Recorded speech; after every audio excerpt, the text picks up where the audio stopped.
आज हम डिस्कस करते हैं जी लीनियर फंक्शन।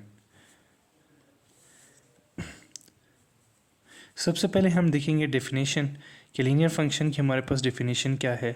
ठीक है, तो हमारे पास अ फंक्शन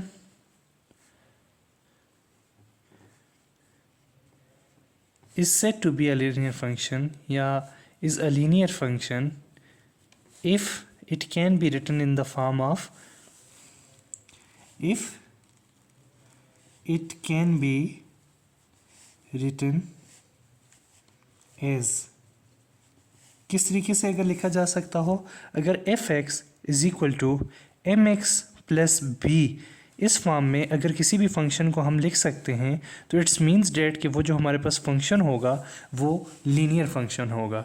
और इसमें जो एम एंड बी है ये हमारे पास क्या है, ये कांस्टेंट्स हैं। ओके, अब इसमें हमारे पास दो फंक्शंस और आते हैं, ठीक है, जो कि हम इसी इक्वेशन से डिस्क्राइब करेंगे। इसमें सबसे पहले हमारे पास होता है जी कांस्टेंट फंक्शन। देखते हैं जी कांस्टेंट फंक्शन क्या होता है। और दूसरा हमारे पास होता है जी आइडेंटिटी फंक्शन। तो हम देखते हैं जी कि हमारे पास आइडेंटिटी फंक्शन क्या चीज़ होती है। अब देखें कांस्टेंट फंक्शन क्या होता है। ठीक है, अगर हमारे पास इफ़ यहाँ पर अगर हमारे पास m इक्वल टू ज़ीरो हो, m ज़ीरो आ जाए तो एफ एक्स हमारे पास क्या हो जाएगा, F x is equal to zero X plus B, या फिर हमारे पास एफ एक्स क्या आ जाएगा, b आ जाएगा। तो इस फंक्शन को हम क्या कहते हैं, कांस्टेंट फंक्शन। उसके बाद दूसरा हमारे पास क्या था, आइडेंटिटी फंक्शन। तो देखिए हमारे पास आइडेंटिटी फंक्शन क्या होता है। आइडेंटिटी फंक्शन ये है हमारे पास कि अगर यहाँ पर m हमारे पास 1 हो और एंड जो x है सॉरी b जो है ये हमारे पास 0 हो जाए तो देन हमारे पास एफ एक्स क्या रहेगा, एफ एक्स हमारे पास आ जाएगा G M X plus B. तो ये एफ एक्स हमारे पास क्या हो जाएगा जी 1x प्लस 0 और ये हो जाएगा g f x is equal to x. तो ये हमारे पास आ जाएगा कौन सा फंक्शन, आइडेंटिटी फंक्शन। कांस्टेंट फंक्शन कौन सा होता है, जब m ज़ीरो हो जाए f x is equal to b रहे तो ये हमारे पास कांस्टेंट फंक्शन होता है। सिमिलरली आइडेंटिटी फंक्शन जब हमारे पास f x is equal to x आ जाए इसको हम क्या कहते हैं, आइडेंटिटी फंक्शन। इसकी कुछ एग्जांपल्स हैं हमारे पास, देखें एग्जांपल क्या है, F x is equal to x plus one.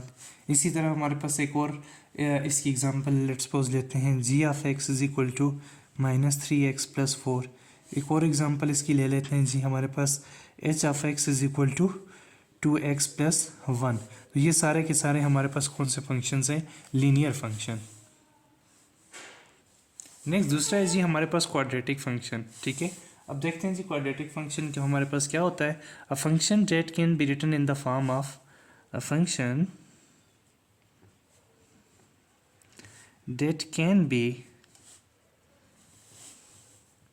written as, जिसको हम इस फॉर्म में लिख सकें या इस फॉर्म में लिखा हुआ हो वो हमारे पास होता है क्वाड्रेटिक फंक्शन।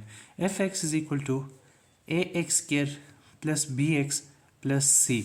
अब यहाँ पर देखें ए बी एंड सी जो हमारे पास हैं ये सारे क्या हैं, कांस्टेंट्स हैं।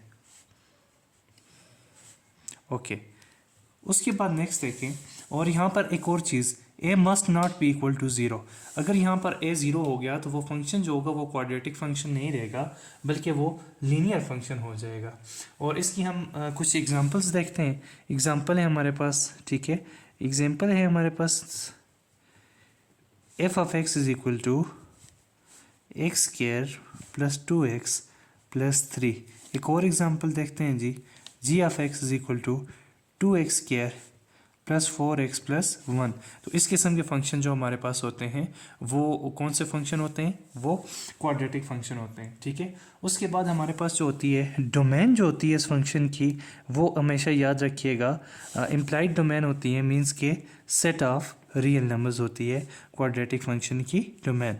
ये जो पॉइंट है ये MCQs के लिए बहुत इंपॉर्टेंट है। उसके बाद नेक्स्ट हमारे पास फंक्शन है जी थर्ड नंबर पे हमारे पास फंक्शन है स्क्वायर रूट फंक्शन। तो स्क्वायर रूट फंक्शन कौन सा होता है, वी नो डेट कि जिसमें हमने स्क्वायर रूट लिया होता है। ठीक है, स्क्वायर रूट फंक्शन। तो देखते हैं जी, लेट्स सी। ओके जी, अब हमारे पास स्क्वायर रूट फंक्शन क्या होता है, द फंक्शन